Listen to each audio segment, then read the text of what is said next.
Stan Gibilisco here, the Nerd King at your service, with an interesting story about high-level hacking.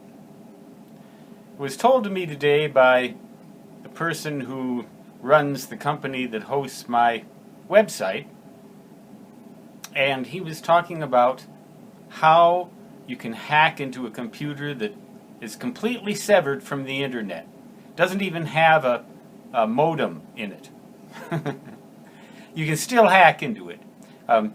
There used to be something called, it was something where you could look at what was on the screen by creating a false image of it. I forget the exact term for that, but this is more sophisticated.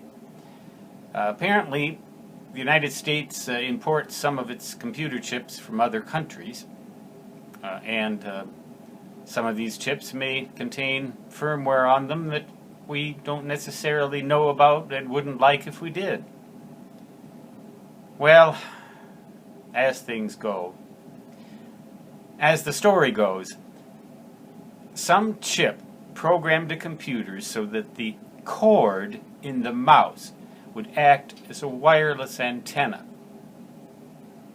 And if the user of the computer was using a cordless mouse, of course the cordless connection would serve as its own antenna, by which a hacker could gain access to all the activity that took place on that computer through wireless eavesdropping by means of that connection where the mouse belongs.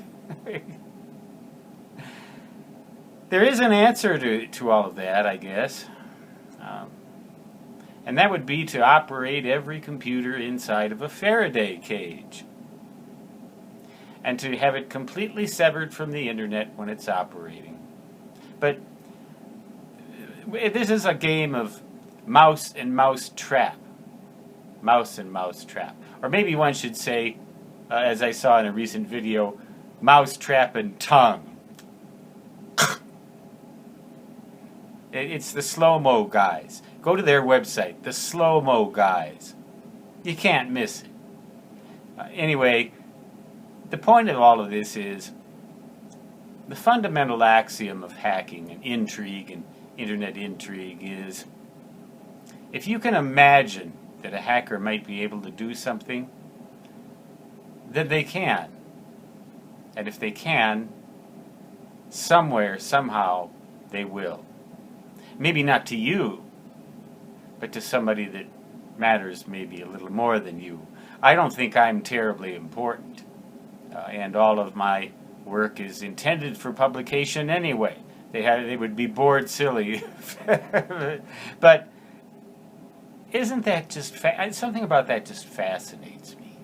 That people would go to so much trouble to make trouble for other people when there's so many other wonderful things to do on this planet besides give other people grief. It just fascinates me. This has to come from Satan.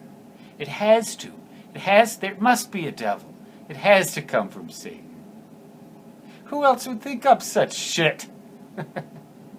Stan Gibilisco signing off. Until next time, so long.